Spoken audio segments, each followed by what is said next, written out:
Hello दोस्तों। अब हम पढ़ेंगे अध्याय 2 आखेट खाद्य संग्रह से भोजन उत्पादन तक। ठीक है, चलिए पढ़ते हैं। तुषार की रेल यात्रा। तुषार अपने एक रिश्तेदार की शादी में दिल्ली से चेन्नई जा रहा था। रेल में उसे खिड़की वाली सीट मिल गई, जहां से वह बाहर का नज़ारा देखने में मग्न हो गया। तेज दौड़ती गाड़ी से उसने देखा कि पेड़ पौधे, घर, खेत खलिहान बड़ी तेजी से पीछे की ओर छूटते चले जा रहे थे। तभी उसके चाचा ने उसके कंधे पर हाथ रखकर कहा, पता है, लोगों ने मात्र 150 साल पहले रेल से यात्रा शुरू की थी। बस तो इसके कुछ दशक बाद आई है। तुषार सोचने लगा कि जब लोगों के पास आने जाने के लिए तेज रफ्तार वाली सवारियां नहीं थी, तो क्या वे यात्रा ही नहीं करते थे? क्या वे अपनी सारी जिंदगी एक ही जगह पर बिता कर दिया करते थे? नहीं, ऐसी बात नहीं थी। चलिए आगे पढ़ते हैं। आरंभिक मानव, आखिर वे इधर उधर क्यों घूमते थे? हम उन लोगों के बारे में जानते हैं जो इस उपमहाद्वीप में 20 लाख साल पहले रहा करते थे। आज हम उन्हें आर्कियटिक खाद्य संग्राहक के नाम से जानते हैं ना। आर्कियटिक और खाद्य संग्राहक हम किसको कहते हैं? जो आज से 20 लाख साल पहले रहते थे। भोजन का इंतजाम करने की विधि के आधार पर उन्हें इस नाम से पुकारा जाता है। आमतौर पर खाने के लिए वे जंगली जानवरों का शिकार करते थे, मछलियों और चिड़ियों पकड़ते थे, फल मूल, दाने, पौधे, पत्तियां, अंडे इकट्ठा क्या करते थे। आखेटक या खाद्य संग्राहक समुदाय के लोग एक जगह से दूसरी जगह पर घूमते रहते थे। ऐसा करने के कई कारण थे। पहला कारण यह कि अगर वे एक ही जगह पर ज़्यादा दिनों तक रहते तो आसपास के पौधों, फलों और जानवरों को खाकर समाप्त कर देते थे। इसलिए और भोजन के तलाश में इन्हें दूसरी जगहों पर जाना पड़ता था। दूसरा कारण क्या है कि यह कि जानवर अपने शिकार के लिए या फिर हिरन और मवेशी अपना चारा ढूंढने के लिए एक जगह से दूसरी जगह जाया करते थे। इसलिए इन जानवरों का शिकार करने वाले लोग भी इनके पीछे पीछे जाया करते होंगे। तीसरा कारण यह है कि पेड़ों और पौधों में फल फूल अलग अलग मौसम में आते हैं। इससे लोग उनकी तलाश में उपयुक्त मौसम के अनुसार अन्य इलाकों में घूमते होंगे। और चौथा कारण यह कि पानी के बिना किसी भी प्राणी या पेड़ पौधों का जीवित रहना संभव नहीं होता है, और पानी झीलों, झरनों तथा नदियों में ही मिलता है। यद्यपि कई नदियों और झीलों का पानी कभी नहीं सूखता, कुछ झीलों और नदियों में पानी बारिश के बाद ही मिल पाता है। इसलिए ऐसी झीलों और नदियों के किनारे बसे लोगों को सूखे मौसम में पानी की तलाश में इधर उधर जाना पड़ता होगा। तो आखेटक और खाद्य संग्राहक जो थे वे एक जगह से दूसरी जगह क्यों जाते थे? पहला कारण कि जिस जगह वो रहते थे वहाँ के फल फूल कंदमूल जो सब भी होता था उनको खाकर एक समय होने पर ख़त्म कर दिया करते थे। दूसरा कारण क्या है कि वो जिस जानवर का शिकार क्या करते थे, तो कभी कभी जानवर उस जगह से भाग कर दूसरी जगह चले जाते थे, तो उन्हीं के पीछे जाते जाते वे भी एक जगह से दूसरे जगह आ जाया करते थे। फिर तीसरा कारण क्या आ जाता है कि पेड़ों और पौधों में जो फूल फल होते हैं वो अलग अलग मौसम में होते हैं, पैदा होते हैं, ठीक ना। इसीलिए आज इस मौसम में एक निश्चित जगह पर हमें वो पेड़ पौधे मिलते हैं, फल फूल मिलते हैं। वो ख़त्म होने के बाद फिर अगले मौसम के लिए दूसरे जगह जाना पड़ता था। फिर चौथा कारण क्या आ जाता है, वो पानी की तलाश करते थे, है ना। हर जीव को पानी की ज़रूरत होती है जिंदा रहने के लिए, ठीक है। कहीं पे पानी नदी सूखा पड़ जाता था, तो कहीं पे हमेशा पानी रहता था, कहीं पे बारिश का पानी पे निर्भर रहना पड़ता था। ये चार कारण था। चलिए अब आगे पढ़ते हैं। आरंभिक मानव के बारे में जानकारी कैसे मिलती है? पुरातत्वविदों को कुछ ऐसी वस्तुएं मिली है जिनका निर्माण और उपयोग आखेटक खाद्य संग्रह क्या करते थे। यह संभव है कि लोगों ने अपने काम के लिए पत्थरों, लकड़ियों और हड्डियों के औजार बनाए हो। इनमें से पत्थरों के औजार आज भी बचे हुए हैं। इनमें से कुछ औजारों का उपयोग फल फूल काटने, हड्डियों और मांस काटने तथा पेड़ों की छाल और जानवरों की छाल उतारने के लिए किया जाता था। कुछ के साथ हड्डियों या लकड़ियों के मुट्ठे लगाकर भाले और बाण जैसे हथियार बनाए जाते थे।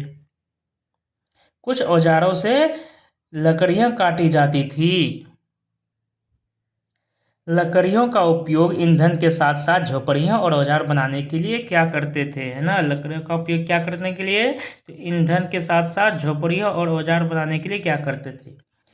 पत्थर के औजारों का उपयोग बाएं इंसान के खाने योग्य जड़ों को खोदने के लिए किया जाता था और दाएं क्या है, जानवरों की खाल से बने वस्त्रों को सिलने के लिए भी किया जाता था। देख लीजिए पत्थर का उपयोग। रहने की जगह निर्धारित करना। मानचित्र 2 को देखो। लाल त्रिकोण वाले स्थानों में वे पुरा स्थल है जहां पर आखेटक खाद्य संग्रहों के रहने का प्रमाण मिले हैं। इनके अलावा भी और कई स्थानों पर आखेटक खाद्य संग्रह रहते थे। मानचित्र में सिर्फ कुछ गिने चुने स्थान ही चिन्हित किए गए हैं।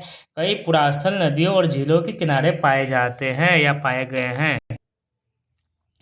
त्रिकोण वाले क्या है, ये पूरा पाषाणिक पुरास्थल है और जो हमारे स्क्वायर में है वह नव पाषाणिक पुरास्थल है और ग्रीन सर्कल में है वह महापाषाणिक पुरास्थल है। और त्रिकोण में और जो इस चतुर्भुज के रूप में है आरंभिक गांव है और स्टार के रूप में आधुनिक नगर है। तो ये महापाषाणिक पुरास्थल कौन कौन सा हुआ, आदि चंदलूर, एक ये पकड़ा गया और दूसरा है ब्रह्मगिरी। ठीक। अब त्रिकोण जो कि पूरा पाषाणिक पुरास्थल है कहाँ कहाँ पाए जाते हैं, तो भीमबेटका क्या है, पूरा पाषाणिक स्थल है। हुंसगी ये भी क्या है, पूरा पाषाणिक पुरास्थल है। और कुरनूल गुफाएं ये भी क्या है, पूरा पाषाणिक पुरास्थल है। नव पाषाणिक पुरास्थल कौन कौन से, चिरान, दाऊजली, कोल्डी हवा, महारगढ़, बुर्जहम और मेहरगढ़ और हल्लूर, पयमपल्ली। कौन कौन से ये नव पाषाणिक स्थल हैं, दाऊजली, चिरान, कोल्डी हवा, महारगढ़, बुर्जहम, मेहरगढ़ और हल्लूर, पयमपल्ली। आरंभिक नगर कौन कौन से हैं भाई, तो इमाम गांव क्या है, इनाम गांव आरंभिक नगरों में से एक है। फिर आधुनिक नगर कौन से हैं, तो कोलकाता, बम्बई, मद्रास इत्यादि। चलिए आगे पढ़ते हैं। चूंकि पत्थर के उपकरण बहुत महत्वपूर्ण थे इसलिए लोग इसी जगह ढूंढते रहते थे जहां अच्छे पत्थर मिल सके। भीमबेटका, इस पुरास्थल पर गुफाएं व कंदराएं मिली हैं। लोग इन गुफाओं में इसलिए रहते थे क्योंकि यहाँ उन्हें बारिश, धूप और हवाओं से राहत मिलती थी। ये गुफाएं नर्मदा घाटी के पास है। भीमबेटका कहाँ, नर्मदा घाटी के पास है। क्या तुम बता सकते हो कि रहने के लिए लोगों ने यह जगह क्यों चुनी। चलिए, शैल चित्रकला, इसमें हमें क्या पता चलता है, एक शैल चित्र है, शैल मतलब पत्थर। इस चित्र के बारे में बताओ। जिन गुफाओं में लोग रहते थे उनमें से कुछ की दीवारों पर चित्र मिले हैं। इनमें कुछ सुंदर उदाहरण मध्य प्रदेश और दक्षिण उत्तर प्रदेश की गुफाओं से मिले चित्र है। इनमें जंगली जानवरों का बड़ी कुशलता से सजीव चित्रण किया गया है। पुरास्थल, पुरास्थल किसे कहते हैं, पुरा स्थल उस स्थान को कहते हैं जहां औजार, बर्तन और इमारतें जैसी वस्तुओं के अवशेष मिलते हैं। पुरास्थल किसे कहते हैं, जहां औजार, बर्तन और इमारतों जैसी वस्तुओं के अवशेष मिलते हैं। ऐसी वस्तुओं का निर्माण लोगों ने अपने काम के लिए किया था और बाद में वे उन्हें वहीं छोड़ गए। ये जमीन के ऊपर, अंदर, कभी कभी समुद्र और नदी के तल में भी पाए जाते हैं। इन पुरास्थलों के बारे में आपको अगले अध्याय में बताया जाएगा। चलिए अब पढ़ते हैं कि आग की खोज। मानचित्र 2 में कुरनूल गुफा ढूंढो। देख लिए थे, कुरनूल नीचे में था, साउथ के क्षेत्र में। यह राख के अवशेष मिले हैं। इसका मतलब यह है कि आरंभिक लोग आग जलाना सीख गए थे। आग का इस्तेमाल कई कार्यों के लिए किया गया होगा, जैसे कि प्रकाश के लिए, मांस भूनने के लिए, खतरनाक जानवरों को दूर आदि भगाने के लिए। हाँ, आज हम आग का उपयोग किस लिए करते हैं, चलिए आगे पढ़ते हैं अब नाम और तिथियों के बारे में। नाम और तिथियां। हम जिस काल के बारे में पढ़ रहे हैं पुरातत्वविदों ने उनके बड़े बड़े नाम रखे हैं। आरंभिक काल को वे पुरापाषाण काल कहते हैं। आरंभिक काल को क्या पुरापाषाण काल कहते हैं। यह दो शब्द पुरा यानी प्राचीन और पाषाण यानी पत्थर, प्राचीन पत्थर वाले काल को। यह नाम पुरास्थलों से प्राप्त पत्थर के औजारों के महत्व को बताता है। पुरापाषाण काल क्या बताता है कि पुरास्थलों से जो प्राप्त पत्थर के औजार थे उनको महत्व को बताता है। मतलब जिस काल में पत्थर पाया जाता था उसको पुरापाषाण काल, पत्थर के औजार पाए जाते थे उसे पुरापाषाण काल कहा गया। पुरापाषाण काल 20 लाख साल पहले से 12,000 साल पहले के दौरान माना जाता है। पुरापाषाण काल कब से कब तक? तो 20 लाख साल से लेकर के 12,000 साल के दौरान माना जाता है। इस काल को भी 3 भागों में विभाजित किया गया है। पुरापाषाण काल को 3 भागों में विभाजित किया गया है। आरंभिक, मध्य एवं उत्तर पुरापाषाण युग। आरंभिक, मध्य एवं उत्तर पुरापाषाण युग। मानव इतिहास की लगभग 99% कहानी इसी काल के दौरान घटित हुई है। जिस काल में हमें पर्यावरणीय बदलाव मिलते हैं उसे मेसोलिथ। जिस काल में हमें पर्यावरणीय बदलाव मिलते हैं उसे क्या कहते हैं? मेसोलिथ यानी मध्यपाषाण युग कहते हैं। मध्यपाषाण युग क्या हुआ? जिस काल में पर्यावरणीय बदलाव मिले हैं। इसका समय लगभग 12,000 से लेकर के 10,000 साल तक है। इस काल के पाषाण औजार आमतौर पर बहुत छोटे होते थे, है ना। इन्हें माइकोलिथ यानी लघु पाषाण कहा जाता है। प्रायः इन औजारों में हड्डियों या लकड़ियों के मुट्ठे लगे हंसियों और आरी जैसे औजार मिलते थे। साथ साथ पुरापाषाण युग वाले औजार भी इस दौरान पाए जाते हैं। अगले युग की शुरुआत लगभग 10,000 साल पहले से होती है। इसे नवपाषाण युग कहा जाता है। नवपाषाण का मतलब होता होगा क्या? हमने कुछ स्थानों के नाम दिए हैं। अगले अध्याय में तुम्हें ऐसे अनेक नाम मिलेंगे। अक्सर हम पुराने स्थानों के लिए उन नामों का प्रयोग करते हैं जो आज प्रचलित है, क्योंकि हमें ज्ञात नहीं है कि इस काल में इनके क्या नाम रहे होंगे। अब पढ़ते हैं बदलती जलवायु के बारे में। लगभग 12,000 वर्ष पहले दुनिया की जलवायु में बड़े बदलाव आए और गर्मी बढ़ने लगी। इसके परिणाम स्वरूप कई क्षेत्रों में घास वाले मैदान बनने लगे। इससे हिरन, बारहसिंगा, भेड़, बकरी और गाय जैसे उन जानवरों की संख्या बढ़ी जो घास खाकर जिंदा रह सकते हैं। जो लोग इन जानवरों का शिकार करते थे वे भी इनके पीछे आए और इनके खाने पीने की आदतों और प्रजनन के समय की जानकारी हासिल करने लगे। हो सकता है कि तब लोग इन जानवरों को पकड़कर अपनी ज़रूरत के अनुसार पालने की बात सोचने लगे हो। साथ ही इस काल में मछली भी भोजन का महत्वपूर्ण स्रोत बन गई थी। चलिए अब पढ़ते हैं खेती और पशुपालन की शुरुआत। इसी दौरान उपमहाद्वीप के भिन्न भिन्न इलाकों में गेहूं, जौ और धान जैसे अनाज प्राकृतिक रूप से उगने लगे थे। शायद महिलाओं, पुरुषों और बच्चों ने इन अनाजों को भोजन के लिए बटोरना शुरू कर दिया होगा। साथ ही वे यह भी सीखने लगे होंगे कि यह अनाज कहाँ उगते थे और कब पककर तैयार होते थे। ऐसा करते करते लोगों ने इन अनाजों को खुद पैदा करना सीख लिया होगा। इस प्रकार धीरे धीरे वे कृषक बन गए, है ना, आखटक से कृषक बन गए।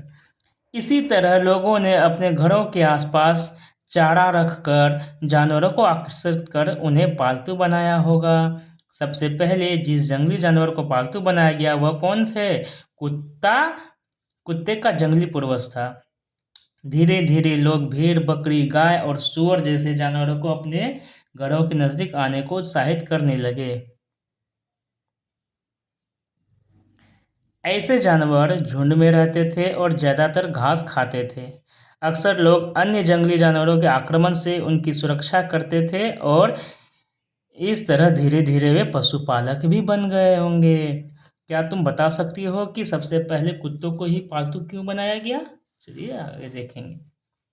बसने की प्रक्रिया है ना, बसने की प्रक्रिया कैसे उत्पन्न हुई? लोगों द्वारा पौधे उगाने और जानवरों की देखभाल करने को बसने की प्रक्रिया का नाम दिया गया है।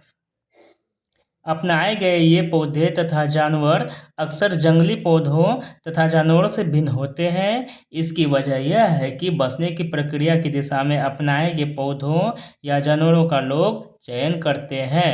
उदाहरण के तौर पर लोग उन्हीं पौधों तथा जानवरों का चयन करते हैं जिनके बीमार होने की संभावना कम हो। यही नहीं, लोग उन्हीं पौधों को चुनते हैं जिनसे बड़े दाने वाले अनाज पैदा होते हैं, साथ ही जिनकी मजबूत डंठलें अनाज के पके दानों के भार को संभाल सके। ऐसे पौधों के बीजों को संभाल कर रखा जाता है ताकि फिर से उगाने के लिए उनके गुण सुरक्षित रह सके। उन्हीं जानवरों को आगे प्रजनन के लिए चुना जाता है जो आमतौर पर अहिंसक होते हैं। इसलिए हम देखते हैं कि पाले गए जानवर तथा कृषि के लिए अपनाए गए पौधे जंगली जानवरों तथा पौधों से धीरे धीरे भिन्न होते गए। मिसाल के तौर पर जंगली जानवरों की तुलना में पालतू जानवरों के दांत और सींग छोटे होते हैं। इन दांतों को देखो, इनमें से कौन सा जंगली सुअर का है और कौन सा पालतू सुअर का? यह है जंगली सुअर का नुकीला दांत, यह है पालतू सुअर का। बसने की प्रक्रिया पूरी दुनिया में धीरे धीरे चलती रही। यह करीब 12,000 साल पहले शुरू हुई। वास्तव में आज हम जो भोजन करते हैं वो इसी बसने की प्रक्रिया की वजह से है। वास्तव में क्या है कि हम जो भोजन करते हैं वह इसी बसने की प्रक्रिया की वजह से है। कृषि के लिए अपनाई गई सबसे प्राचीन फसलों में कौन थी? गेहूं तथा जौ आते हैं। उसी तरह सबसे पहले पालतू बनाए गए जानवरों में कुत्ते के बाद भेड़ बकरी आते हैं। एक नवीन जीवन शैली। तुम किसी पौधे के बीज को बो कर देखो, तुम पाओगी कि इसे विकसित होने में कुछ वक्त लगता है। इसमें कुछ दिन, महीने या फिर साल तक लग सकता है। इसलिए जब लोग पौधे उगाने लगे तो उनकी देखभाल के लिए उन्हें एक ही जगह पर लंबे समय तक रहना पड़ा था। बीज बोने से लेकर फसलों के पकने तक पौधों की सिंचाई करने, खरपतवार हटाने, जानवरों और चिड़ियों से उनकी सुरक्षा करने जैसे बहुत से काम शामिल थे। कटाई के बाद अनाज का उपयोग बहुत संभाल कर करना पड़ता था। अनाज को भोजन और बीज दोनों ही रूपों में बचा कर रखना आवश्यक था, इसलिए लोगों को इसके भंडारण की बात सोचनी पड़ी, है ना। अनाज के उपयोग क्या है? बीज के रूप में, खाद्य के रूप में, उपहार के रूप में और भंडारण के रूप में। बहुत से इलाकों में लोगों ने मिट्टी धी के बड़े बड़े बर्तन बनाए, टोकरियां बुनी या फिर जमीन में गड्ढा खोदा। क्या तुम्हें लगता है कि शिकारी या भोजन संग्रह करने वाले बर्तन बनाते हैं और उनका उपयोग करते होंगे? अपने जवाब का कारण बताओ। चलिए अब आगे पढ़ते हैं। जानवर चलते फिरते खाद्य भंडार। जानवर बच्चे देते हैं जिससे उनकी संख्या बढ़ती है। अगर जानवरों की देखभाल की जाए तो उनकी संख्या तो बढ़ती ही है, साथ ही उनसे दूध भी प्राप्त हो सकता है जो भोजन का एक अच्छा स्रोत है। यही नहीं, जानवरों से हमें मांस भी मिलता है। दूसरे शब्दों में पशुपालन भोजन के भंडारण का एक तरीका है, इसलिए इसे चलते फिरते खाद्य भंडार भी कहा गया। भोजन के अतिरिक्त जानवरों से और क्या क्या मिल सकता है? आज जानवरों का उपयोग किस लिए होता है? चलिए आगे पढ़ते हैं।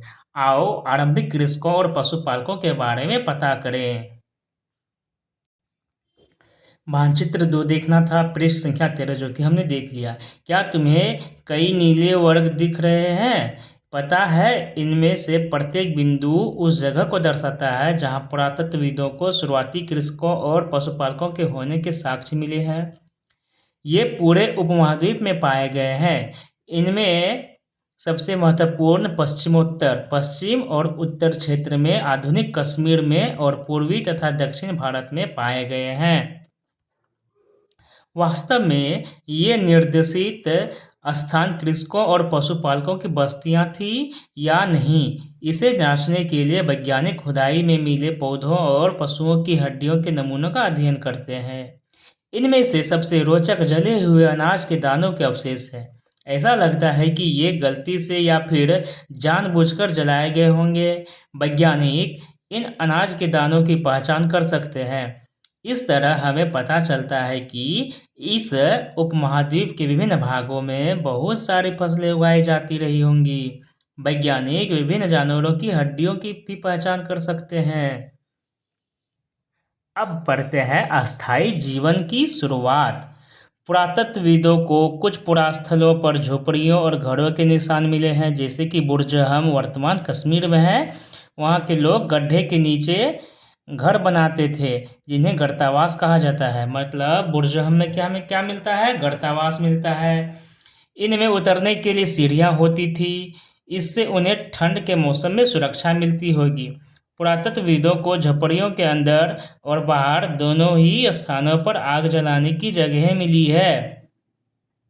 ऐसा लगता है कि लोग मौसम के अनुसार घर के अंदर या बाहर खाना पकाते होंगे।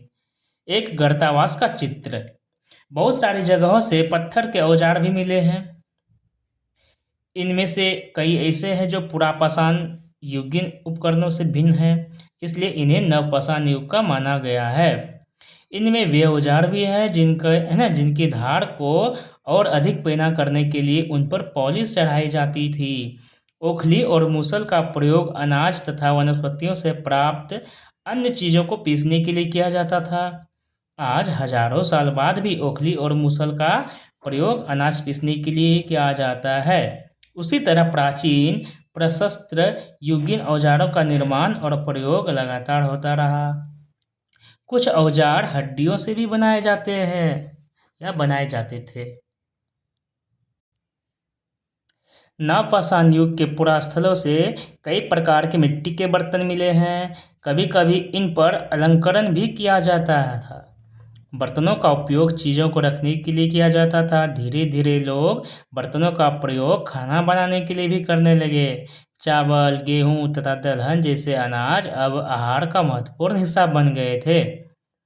इसके साथ साथ सब लोग कपड़े भी बुनने लगे थे। इसके लिए कपास जैसे आवश्यक पौधे उगाए जा सकते थे। क्या ये परिवर्तन हर जगह एक साथ ही आ गए होंगे?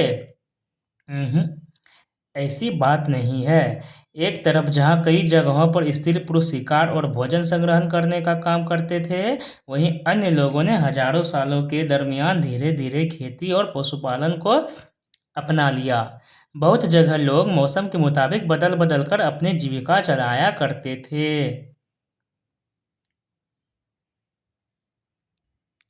अब क्या पढ़ेंगे? सूक्ष्म निरीक्षण। मेहरगढ़ में जीवन मृत्यु। मेहरगढ़ में जीवन मृत्यु क्या है? मेहरगढ़ के घर का चित्र है ये। मेहरगढ़ के घर शायद ऐसे दिखते हो। तुम जिस घर में रहते हो उसके साथ इस घर की क्या समानता है? चलिए आगे पढ़ते हैं हम। मानचित्र 2 पृष्ठ संख्या 13 में मेहरगढ़ ढूंढो। मेहरगढ़ ढूंढ लिए थे हम। यह ईरान जाने वाले सबसे महत्वपूर्ण रास्ते बोलन दर्रे के पास एक हरा भरा समतल स्थान है। मेहरगढ़ संभवतः वह स्थान है जहाँ के स्त्री पुरुषों ने इस इलाके में सबसे पहले जौ, गेहूँ उगाना और भेड़ बकरी पालना सीखा था। क्या है? मेहरगढ़ संभवतः वह स्थान है जहाँ के स्त्री पुरुषों ने इस इलाके में सबसे पहले गेहूँ, जौ उगाना और भेड़ बकरी पालना सीखा। यहाँ विभिन्न प्रकार के जानवरों की हड्डियाँ मिली। इनमें हिरन तथा सूअर जैसे जंगली जानवरों तथा भेड़ और बकरियों की हड्डियाँ हैं। मेहरगढ़ में इसके अलावा चौकोर तथा आयताकार घरों के अवशेष भी मिले हैं। प्रत्येक घर में 4 या उससे ज़्यादा कमरे हैं। यहाँ 4 या उससे ज़्यादा कमरे हैं, जिनमें से कुछ संभवतः भंडारण के काम आते होंगे। मृत्यु के बाद सामान्यतया मृतक के सगे संबंधी उसके प्रति सम्मान जताते हैं। लोगों की आस्था है कि मृत्यु के बाद भी जीवन होता है। कहाँ पर? तो मेहरगढ़ में। इसलिए कब्र में मृतकों के साथ कुछ सामान भी रख जाते थे। कहाँ पर? तो मेहरगढ़ में। मेहरगढ़ में ऐसे कई कब्र मिली है, ठीक ना। एक कब्र में एक मृतक के साथ एक बकरी को भी दफनाया गया था। यहाँ देख लीजिए, मृतक, इधर बकरी है। संभवतः इसे परलोक में मृतक के खाने के लिए रखा गया होगा। मेहरगढ़ की कब्र का चित्र। क्या तुम बकरी के कंकाल को पहचान सकते हो? ये है बकरी के कंकाल, ये है मनुष्य के कंकाल। तो इस प्रकार जो वो चैप्टर हमारा है, सही, ये चैप्टर समाप्त हुआ। अब पढ़ते हैं अन्यत्र, मतलब इसी समय में विश्व में और कहाँ पर क्या चल रहा था। फ्रांस में गुफा में की गई चित्रकारी। अपने एटलस में फ्रांस ढूंढो, ये है यूरोप में। यह चित्र फ्रांस की एक गुफा का है ना। ये चित्र कहाँ की है? फ्रांस की गुफा का है। इस पुरास्थल की खोज लगभग 100 साल पहले 4 स्कूली छात्रों ने की थी। इस तरह के चित्र लगभग 2000 साल पहले, 20,000 साल है, 2000 नहीं, 20,000 साल पहले से लेकर 10,000 साल पहले के बीच बनाए गए होंगे। इनमें कई जानवरों के चित्र हैं। इनमें जंगली घोड़े, गाय, भैंस, गेंडा, रेनडियर, बारहसिंगा और सुअरों को गहरे चमकीले रंगों से चित्रित किया गया है। इन रंगों को लौह अयस्क और चारकोल जैसे खनिज पदार्थों से बनाया जाता था, है ना। इन रंगों को कैसे बनाया जाता था? रंग जो है ये लौह अयस्क और चारकोल जैसे खनिज पदार्थों से बनाया जाता था। यह संभव है कि इन चित्रों को उत्सवों के अवसर पर बनाया जाता था, या फिर इन्हें शिकारियों द्वारा शिकार पर निकलने से पहले कुछ अनुष्ठानों के लिए बनाया गया होगा। क्या तुम इन्हें बनाने का कोई और कारण बता सकते हो? एक नवपाषाणिक पुरास्थल। एटलस में तुर्की ढूंढ लेंगे। नवपाषाण युग के सबसे प्रसिद्ध पुरास्थलों में एक चताल युग तुर्की में है। यहाँ दूर दराज स्थानों से कई चीज़ें लाई जाती थी और उनका उपयोग किया जाता था, जैसे सीरिया से लाया गया चमकदार पत्थर, लाल सागर की कौड़ियाँ तथा भूमध्य सागर की सीपियाँ। ध्यान रहे कि उस समय तक पहिए वाले वाहन का विकास नहीं हुआ था। लोग सामान खुद या जानवरों की पीठ पर लाद कर ले जाया करते थे, है ना। सीरिया से क्या लाया जाता था? चकमक पत्थर, लाल सागर से कौड़ियाँ तथा भूमध्य सागर से सीपियाँ। बताओ कौड़ियों तथा सीपियों का क्या उपयोग होता होगा? चलिए आगे पढ़ते हैं अब हम। कुछ महत्वपूर्ण तिथियां हैं, जैसे मध्यपाषाण युग कब से कब तक का माना जाता है? तो 12,000 से लेकर के 10,000 साल पहले मध्यपाषाण युग इनको माना जाता है। और 20 लाख से लेकर के 12,000 साल तक को क्या कहा गया था? पूरा पाषाण। बसने की प्रक्रिया का आरंभ कब से हुआ? लगभग 12,000 साल पहले। बसने की प्रक्रिया का आरंभ कब से हुआ? लगभग 12,000 साल पहले। और नवपाषाण युग का आरंभ कब से होता है? 10,000 साल से पहले, है ना। 10,000 साल से पहले को नवपाषाण युग कहा गया। मेहरगढ़ में बस्ती का आरंभ कब हुआ? लगभग 8,000 साल पहले। मेहरगढ़ में बस्ती का आरंभ कब हुआ? लगभग 8,000 साल पहले। इस प्रकार हमारा यह चैप्टर भी समाप्त हुआ। अब आपसे मिलते हैं अगली वीडियो में नए चैप्टर के साथ।